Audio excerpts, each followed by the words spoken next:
Esther, Chapter 1. This is what happened during the time of Xerxes, the Xerxes who ruled over 127 provinces, stretching from India to Cush. At that time, King Xerxes reigned from his royal throne in the citadel of Susa, and in the 3rd year of his reign, he gave a banquet for all his nobles and officials. The military leaders of Persia and Media, the princes and the nobles of the provinces were present. For a full 180 days he displayed the vast wealth of his kingdom and the splendor and glory of his majesty. When these days were over, the king gave a banquet lasting 7 days in the enclosed garden of the king's palace, for all the people from the least to the greatest who were in the citadel of Susa. The garden had hangings of white and blue linen, fastened with cords of white linen and purple material to silver rings on marble pillars. There were couches of gold and silver on a mosaic pavement of porphyry, marble, mother of pearl, and other costly stones. Wine was served in goblets of gold, each one different from the other, and the royal wine was abundant, in keeping with the king's liberality. By the king's command, each guest was allowed to drink with no restrictions, for the king instructed all the wine stewards to serve each man what he wished. Queen Vashti also gave a banquet for the women in the royal palace of King Xerxes.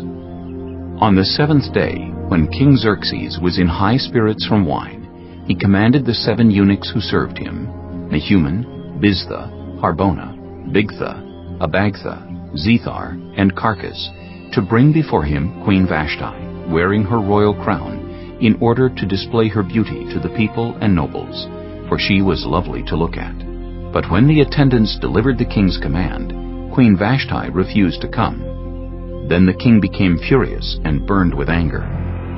Since it was customary for the king to consult experts in matters of law and justice, he spoke with the wise men who understood the times and were closest to the king: Karshina, Shethar, Admatha, Tarshish, Meres, Marsina, and Memucan, the 7 nobles of Persia and Media, who had special access to the king and were highest in the kingdom.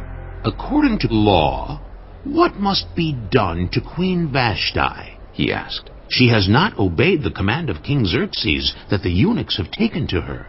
Then Memucan replied in the presence of the king and the nobles, Queen Vashti has done wrong, not only against the king, but also against all the nobles and the peoples of all the provinces of King Xerxes.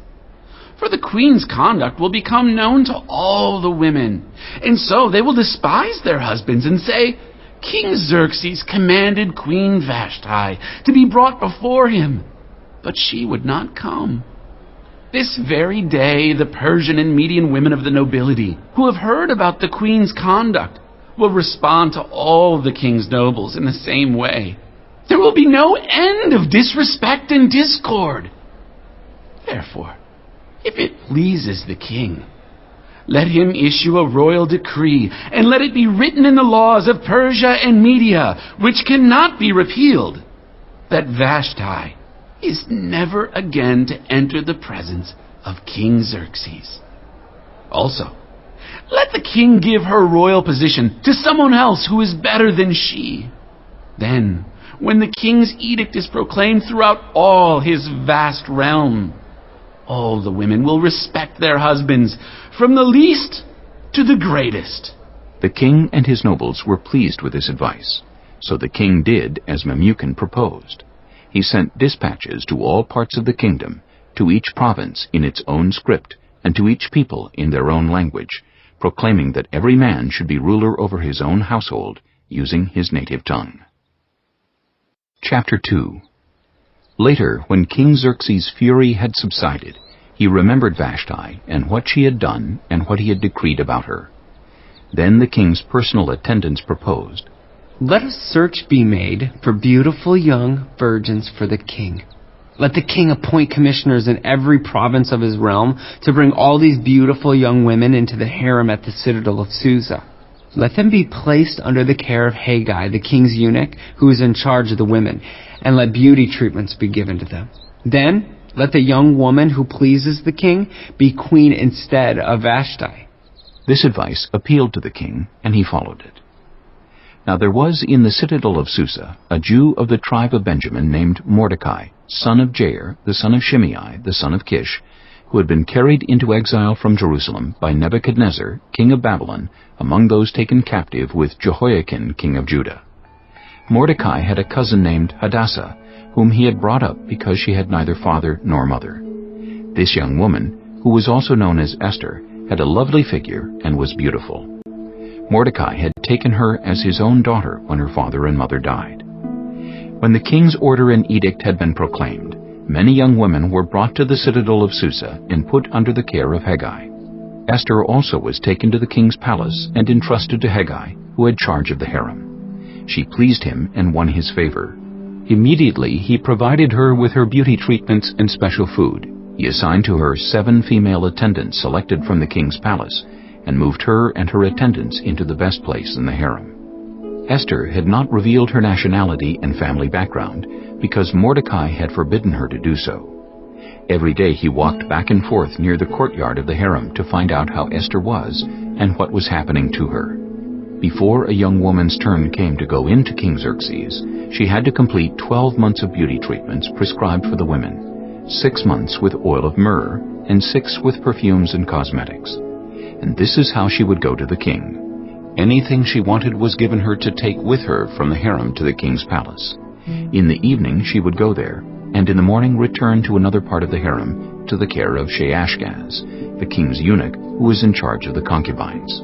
She would not return to the king unless he was pleased with her and summoned her by name. When the turn came for Esther, the young woman Mordecai had adopted, the daughter of his uncle Abihail, to go to the king, she asked for nothing other than what Hegai, the king's eunuch who was in charge of the harem, suggested. And Esther won the favor of everyone who saw her. She was taken to King Xerxes in the royal residence in the 10th month, the month of Tebeth, in the 7th year of his reign. Now the king was attracted to Esther more than to any of the other women, and she won his favor and approval more than any of the other virgins. So he set a royal crown on her head and made her queen instead of Vashti. And the king gave a great banquet, Esther's banquet, for all his nobles and officials. He proclaimed a holiday throughout the provinces and distributed gifts with royal liberality. When the virgins were assembled a second time, Mordecai was sitting at the king's gate. But Esther had kept secret her family background and nationality, just as Mordecai had told her to do, for she continued to follow Mordecai's instructions as she had done when he was bringing her up. During the time Mordecai was sitting at the king's gate, Bigthana and Teresh, 2 of the king's officers who guarded the doorway, became angry and conspired to assassinate King Xerxes. But Mordecai found out about the plot and told Queen Esther, who in turn reported it to the king, giving credit to Mordecai. And when the report was investigated and found to be true, the 2 officials were impaled on poles. All this was recorded in the book of the Annals in the presence of the king. Chapter 3. After these events, King Xerxes honored Haman, son of Hammedatha the Agagite, elevating him and giving him a seat of honor higher than that of all the other nobles. All the royal officials at the king's gate knelt down and paid honor to Haman, for the king had commanded this concerning him. But Mordecai would not kneel down or pay him honor. Then the royal officials at the king's gate asked Mordecai, "Why do you disobey the king's command?" Day after day they spoke to him, but he refused to comply. Therefore they told Haman about it, to see whether Mordecai's behavior would be tolerated, for he had told them he was a Jew. When Haman saw that Mordecai would not kneel down or pay him honor, he was enraged. Yet, having learned who Mordecai's people were, he scorned the idea of killing only Mordecai.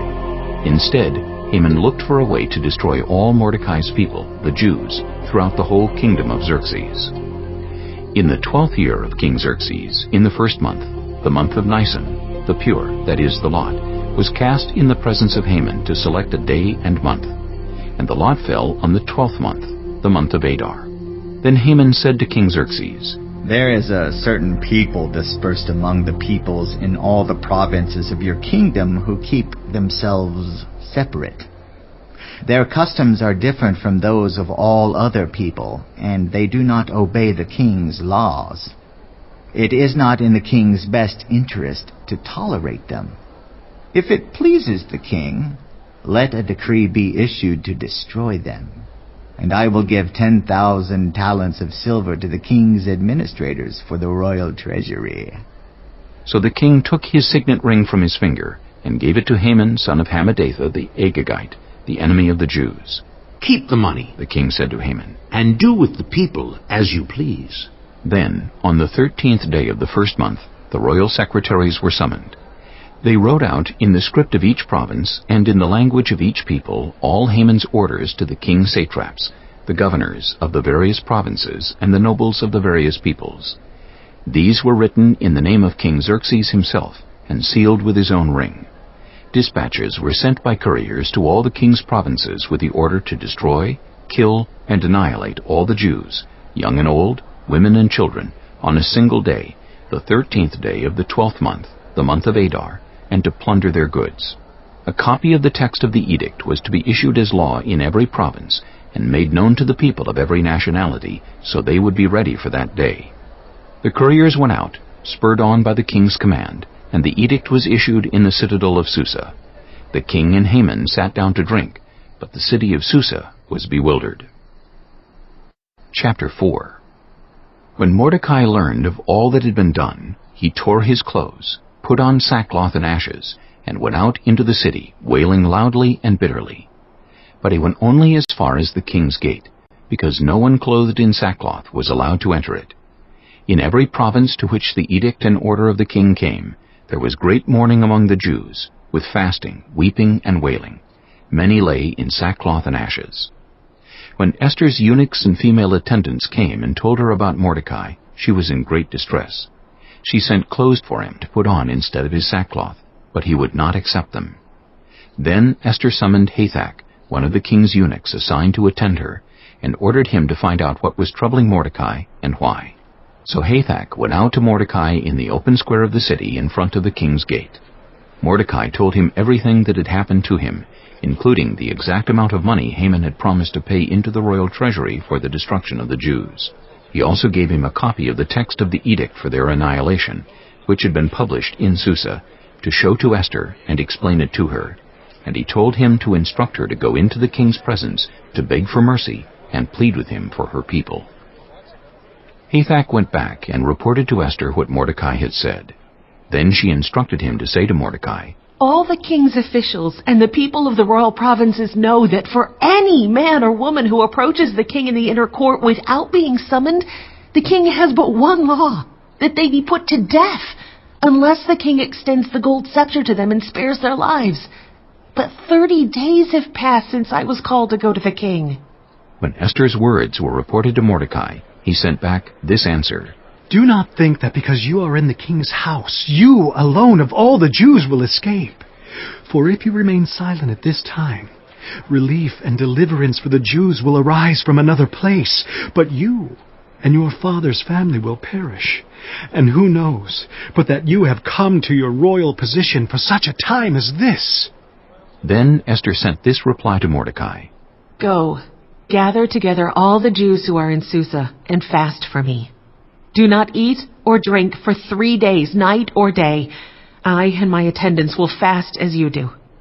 When this is done, I will go to the king, even though it is against the law.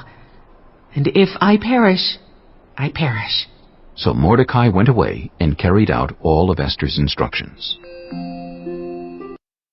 Chapter 5. On the 3rd day, Esther put on her royal robes and stood in the inner court of the palace, in front of the king's hall. The king was sitting on his royal throne in the hall, facing the entrance. When he saw Queen Esther standing in the court, he was pleased with her, and held out to her the gold scepter that was in his hand. So Esther approached and touched the tip of the scepter. Then the king asked, "What is it, Queen Esther? What is your request? Even up to half the kingdom, it will be given you." "If it pleases the king," replied Esther, "let the king, together with Haman, come today to a banquet I have prepared for him." "Bring Haman at once," the king said, "so that we may do what Esther asks." So the king and Haman went to the banquet Esther had prepared. As they were drinking wine, the king again asked Esther, "Now, what is your petition? It will be given you. And what is your request? Even up to half the kingdom, it will be granted." Esther replied, My petition and my request is this. If the king regards me with favor, and if it pleases the king to grant my petition and fulfill my request, let the king and Haman come tomorrow to the banquet I will prepare for them. Then I will answer the king's question. Haman went out that day happy and in high spirits. But when he saw Mordecai at the king's gate, and observed that he neither rose nor showed fear in his presence, he was filled with rage against Mordecai. Nevertheless, Haman restrained himself and went home. Calling together his friends and Zeresh his wife, Haman boasted to them about his vast wealth, his many sons, in all the ways the king had honored him, and how he had elevated him above the other nobles and officials. And that's not all, Haman added. I am the only person Queen Esther invited to accompany the king to the banquet she gave. And she has invited me along with the king tomorrow. But all this gives me no satisfaction as long as I see that Jew Mordecai sitting at the king's gate. His wife Zeresh and all his friends said to him, Have a pole set up, reaching to a height of 50 cubits, and ask the king in the morning to have Mordecai impaled on it. Then go with the king to the banquet and enjoy yourself. This suggestion delighted Haman, and he had the pole set up. Chapter 6. That night the king could not sleep, so he ordered the book of the Chronicles, the record of his reign, to be brought in and read to him. It was found recorded there that Mordecai had exposed Bigthana and Teresh, two of the king's officers who guarded the doorway, who had conspired to assassinate King Xerxes. What honor and recognition has Mordecai received for this? The king asked. Nothing has been done for him, His attendants answered. The king said, Who is in the court? Now Haman had just entered the outer court of the palace to speak to the king about impaling Mordecai on the pole he had set up for him. His attendants answered, Haman is standing in the court. Bring him in, the king ordered. When Haman entered, the king asked him, What should be done for the man the king delights to honor? Now Haman thought to himself, Who is there that the king would rather honor than me? So he answered the king, For the man the king delights to honor, have them bring a royal robe the king has worn, and a horse the king has ridden, one with a royal crest placed on its head. Then let the robe and horse be entrusted to one of the king's most noble princes. Let them robe the man the king delights to honor, and lead him on the horse through the city streets, proclaiming before him, This is what is done for the man the king delights to honor. Go at once, the king commanded Haman. Get the robe and the horse, and do just as you have suggested. For Mordecai the Jew, who sits at the king's gate, do not neglect anything you have recommended. So Haman got the robe and the horse. He robed Mordecai and led him on horseback through the city streets, proclaiming before him, This is what is done for the man the king delights to honor. Afterward, Mordecai returned to the king's gate. But Haman rushed home, with his head covered in grief, and told Zeresh his wife and all his friends everything that had happened to him. His advisers and his wife Zeresh said to him, Since Mordecai, before whom your downfall has started, is of Jewish origin, you cannot stand against him. You will surely come to ruin. While they were still talking with him, the king's eunuchs arrived and hurried Haman away to the banquet Esther had prepared. Chapter 7. So the king and Haman went to Queen Esther's banquet, and as they were drinking wine on the second day, the king again asked, Queen Esther, what is your petition? It will be given you. What is your request? Even up to half the kingdom, it will be granted.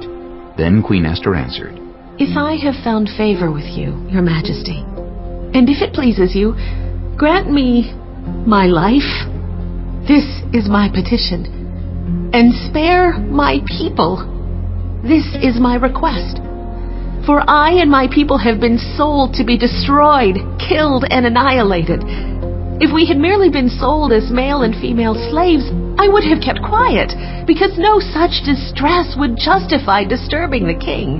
King Xerxes asked Queen Esther, Who is he? Where is he, the man who has dared to do such a thing? Esther said, An adversary and enemy, this vile Haman. Then Haman was terrified before the king and queen. The king got up in a rage, left his wine, and went out into the palace garden. But Haman, realizing that the king had already decided his fate, stayed behind to beg Queen Esther for his life. Just as the king returned from the palace garden to the banquet hall, Haman was falling on the couch where Esther was reclining. The king exclaimed, "Will he even molest the queen while she is with me in the house?" As soon as the word left the king's mouth, they covered Haman's face. Then Harbona, one of the eunuchs attending the king, said, "A pole, reaching to a height of 50 cubits, stands by Haman's house. He had it set up for Mordecai, who spoke up to help the king." The king said, "Impale him on it." So they impaled Haman on the pole he had set up for Mordecai. Then the king's fury subsided. Chapter 8. That same day, King Xerxes gave Queen Esther the estate of Haman, the enemy of the Jews. And Mordecai came into the presence of the king, for Esther had told how he was related to her. The king took off his signet ring, which he had reclaimed from Haman, and presented it to Mordecai, and Esther appointed him over Haman's estate. Esther again pleaded with the king, falling at his feet and weeping. She begged him to put an end to the evil plan of Haman the Agagite, which he had devised against the Jews. Then the king extended the gold scepter to Esther, and she arose and stood before him. "If it pleases the king," she said, "and if he regards me with favor, and thinks it the right thing to do, and if he is pleased with me, let an order be written overruling the dispatches that Haman, son of Hammedatha, the Agagite, devised and wrote to destroy the Jews in all the king's provinces. For how can I bear to see disaster fall on my people? How can I bear to see the destruction of my family?"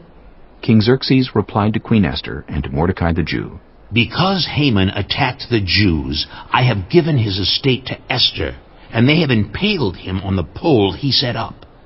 Now, write another decree in the king's name in behalf of the Jews as seems best to you, and seal it with the king's signet ring. For no document written in the king's name and sealed with his ring can be revoked." At once the royal secretaries were summoned, on the 23rd day of the 3rd month, the month of Sivan. They wrote out all Mordecai's orders to the Jews, and to the satraps, governors, and nobles of the 127 provinces stretching from India to Cush. These orders were written in the script of each province, and the language of each people, and also to the Jews in their own script and language. Mordecai wrote in the name of King Xerxes, sealed the dispatches with the king's signet ring, and sent them by mounted couriers who rode fast horses, especially bred for the king. The king's edict granted the Jews in every city the right to assemble and protect themselves, to destroy, kill, and annihilate the armed men of any nationality or province who might attack them and their women and children, and to plunder the property of their enemies. The day appointed for the Jews to do this in all the provinces of King Xerxes was the 13th day of the 12th month, the month of Adar. A copy of the text of the edict was to be issued as law in every province and made known to the people of every nationality, so that the Jews would be ready on that day to avenge themselves on their enemies. The couriers, riding the royal horses, went out, spurred on by the king's command, and the edict was issued in the citadel of Susa. When Mordecai left the king's presence, he was wearing royal garments of blue and white, a large crown of gold, and a purple robe of fine linen. And the city of Susa held a joyous celebration. For the Jews it was a time of happiness and joy, gladness and honor. In every province and in every city to which the edict of the king came, there was joy and gladness among the Jews, with feasting and celebrating. And many people of other nationalities became Jews because fear of the Jews had seized them. Chapter 9. On the 13th day of the 12th month, the month of Adar, the edict commanded by the king was to be carried out. On this day the enemies of the Jews had hoped to overpower them, but now the tables were turned, and the Jews got the upper hand over those who hated them. The Jews assembled in their cities in all the provinces of King Xerxes to attack those determined to destroy them. No one could stand against them, because the people of all the other nationalities were afraid of them. And all the nobles of the provinces, the satraps, the governors, and the king's administrators helped the Jews, because fear of Mordecai had seized them. Mordecai was prominent in the palace. His reputation spread throughout the provinces, and he became more and more powerful. The Jews struck down all their enemies with the sword, killing and destroying them. and they did what they pleased to those who hated them. In the citadel of Susa, the Jews killed and destroyed 500 men. They also killed Harshandatha, Dalphon, Aspatha, Poratha, Adalia, Aridatha, Parmashta, Erisai, Eridai, and Vizatha, the 10 sons of Haman, son of Hammedatha, the enemy of the Jews. But they did not lay their hands on the plunder. The number of those killed in the citadel of Susa was reported to the king that same day. The king said to Queen Esther, "The Jews have killed and destroyed 500 men, and the 10 sons of Haman in the citadel of Susa. What have they done in the rest of the king's provinces? Now, what is your petition? It will be given you. What is your request? It will also be granted." If it pleases the king, Esther answered, give the Jews in Susa permission to carry out this day's edict tomorrow also. And let Haman's 10 sons be impaled on poles. So the king commanded that this be done. An edict was issued in Susa, and they impaled the 10 sons of Haman. The Jews in Susa came together on the 14th day of the month of Adar, and they put to death in Susa 300 men, but they did not lay their hands on the plunder. Meanwhile, the remainder of the Jews who were in the king's provinces also assembled to protect themselves and get relief from their enemies. They killed 75,000 of them, but did not lay their hands on the plunder. This happened on the 13th day of the month of Adar, and on the 14th they rested, and made it a day of feasting and joy. The Jews in Susa, however, had assembled on the 13th and 14th, and then on the 15th they rested, and made it a day of feasting and joy. That is why rural Jews, those living in villages, observe the 14th of the month of Adar as a day of joy and feasting, a day for giving presents to each other. Mordecai recorded these events, and he sent letters to all the Jews throughout the provinces of King Xerxes, near and far, to have them celebrate annually the 14th and 15th days of the month of Adar, as the time when the Jews got relief from their enemies, and as the month when their sorrow was turned into joy and their mourning into a day of celebration. He wrote them to observe the days as days of feasting and joy, and giving presents of food to one another, and gifts to the poor. So the Jews agreed to continue the celebration they had begun, doing what Mordecai had written to them. For Haman, son of Hammedatha, the Agagite, the enemy of all the Jews, had plotted against the Jews to destroy them, and had cast the poor, that is, the lot, for their ruin and destruction. But when the plot came to the king's attention, he issued written orders that the evil scheme Haman had devised against the Jews should come back onto his own head, and that he and his sons should be impaled on poles. Therefore these days were called Purim, from the word pure. Because of everything written in this letter, and because of what they had seen and what had happened to them, the Jews took it on themselves to establish the custom that they and their descendants, and all who join them, should without fail observe these 2 days every year, in the way prescribed and at the time appointed. These days should be remembered and observed in every generation by every family, and in every province, and in every city. And these days of Purim should never fail to be celebrated by the Jews, nor should the memory of these days die out among their descendants. So Queen Esther, daughter of Abihail, along with Mordecai the Jew, wrote with full authority to confirm this second letter concerning Purim. And Mordecai sent letters to all the Jews in the 127 provinces of Xerxes' kingdom, words of goodwill and assurance, to establish these days of Purim at their designated times, as Mordecai the Jew and Queen Esther had decreed for them, and as they had established for themselves and their descendants in regard to their times of fasting and lamentation. Esther's decree confirmed these regulations about Purim, and it was written down in the records. Chapter 10. King Xerxes imposed tribute throughout the empire to its distant shores, and all his acts of power and might, together with a full account of the greatness of Mordecai, whom the king had promoted, are they not written in the book of the annals of the kings of Media and Persia? Mordecai the Jew was second in rank to King Xerxes, preeminent among the Jews, and held in high esteem by his many fellow Jews, because he worked for the good of his people and spoke up for the welfare of all the Jews.